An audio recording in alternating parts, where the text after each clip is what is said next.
मुस्कुरा रही हैं बहुत देर से महिमा जी।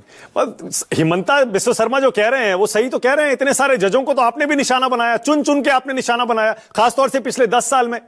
अब आप कह रहे हैं, बताइए, कि बीजेपी जो है वो सुप्रीम कोर्ट का अपमान कर रही है। जंजीर बढ़ाकर साध मुझे, हाँ हाँ दुर्योधन बांध मुझे। आज भारत के जनतंत्र के रखवाले हम सब भारतीय नागरिक ये कह रहे हैं इन सब नफरती मानसिकता वाले लोगों को। जय हिंद मानक जी। ये देखिए कि ये एक के बाद एक, चाहे उपराष्ट्रपति हो, चाहे ये आज भाजपा के जो है बड़बोले सांसद हों, जैसा हमारे तमाम नेताओं ने प्रश्न उठाया है, क्या ये इनकी जबान है या ये इनके आकाओं की जबान है? ये मात्र इनके अपने विचार नहीं हो सकते हैं। और इतनी बड़ी बात ये स्वीकारना, देखिए इस साफगोई की तो प्रशंसा करनी पड़ेगी। सामने आकर ये स्वीकारना कि देश में बहुत सारे गृह युद्ध चल रहे हैं, ये तो अपने दम पर नहीं कर सकते वो। ये जो स्वीकृति की है ना उन्होंने कि बहुत सारे गृह युद्ध चल रहे हैं। हम जानते हैं 2 साल से मणिपुर जल रहा है। हम जानते हैं कि वक्फ कानून के बाद इन्होंने जितना भी चाहा हो छुपाने के लिए, लेकिन फिर भी कहीं मुर्शिदाबाद से, कहीं उत्तर प्रदेश के कुछ इलाकों से जो दंगों की खबरें सामने आ रही हैं, ये हम जानते हैं। इसके लिए भाजपा जिम्मेदार है। निशिकांत दुबे ने तो बस उसकी स्वीकृति दी है। अब देखना यह चाहिए कि इस स्वीकृति के बाद क्या गृह मंत्रालय, क्या प्रधानमंत्री इसकी जिम्मेदारी लेते हैं सामने आकर के इस्तीफा देते हैं कि नहीं देते हैं।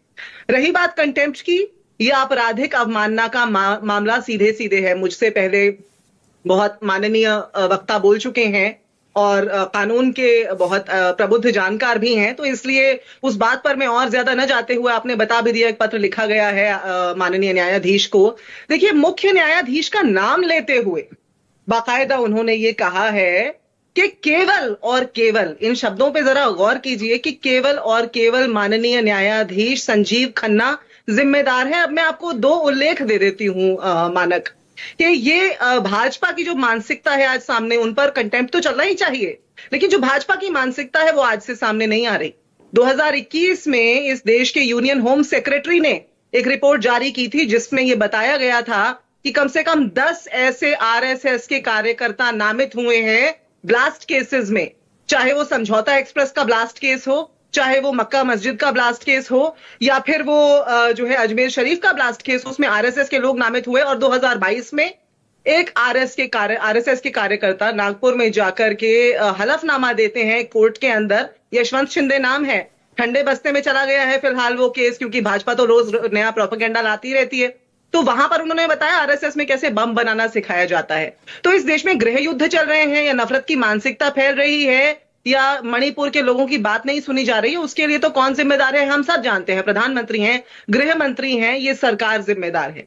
लेकिन आज इस देश के अंदर इस तरह के बड़े बड़े बयान क्यों दिए जा रहे हैं? महिमा जी एक सेकंड देखिए, महिमा जी देखिए एक सेकंड। चीफ जस्टिस के बारे में निशिकांत दुबे ने जो कहा उस पर मेरे ख्याल से कोई भी उसका समर्थन नहीं कर रहा है, लेकिन ये जो सुप्रीम कोर्ट अपनी सीमाएं लांघ रहा है और over reach, judicial over reach है, इस पर डिबेट महिमा जी आपको भी पता है ये दशकों से चल रही है। यूपीए के समय कितनी चली, जब इतने सारे घोटालों में बार बार सुप्रीम कोर्ट में सुनवाई हुई, आपके कितने मंत्रियों ने, नेताओं ने साफ साफ कहा कि सुप्रीम कोर्ट गलत कर रहा है।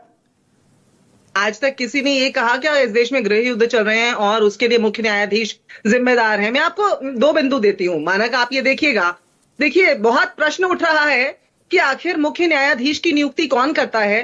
कह रहे हैं कि मुख्य न्यायाधीश की नियुक्ति तो राष्ट्रपति करते हैं। तो ये बताइए ना, राष्ट्रपति की नियुक्ति कौन करते हैं? और राष्ट्रपति की नियुक्ति होने के बाद उन्हें ओथ कौन दिलवाते हैं? उनको शपथ ग्रहण इस देश के मुख्य न्यायाधीश दिलवाते हैं। तो पहली बात तो ये कि 2 डॉक्ट्राइन्स हैं, doctrines of checks and balances और doctrine of separation of powers. और तीसरा एक आर्टिकल है संविधान का, आर्टिकल 53। आर्टिकल 53 क्या कहता है मानक? आर्टिकल 53 कहता है इस देश के राष्ट्रपति जो होंगे वो इस देश के संविधान के मुताबिक चलेंगे। अब 400 पार के जो मंसूबों वाले लोग हैं उनको तो आज बहुत पीड़ा है ही, क्योंकि ना तो वो 400 पार ला सके, ना मनुस्मृति को संविधान बना सके।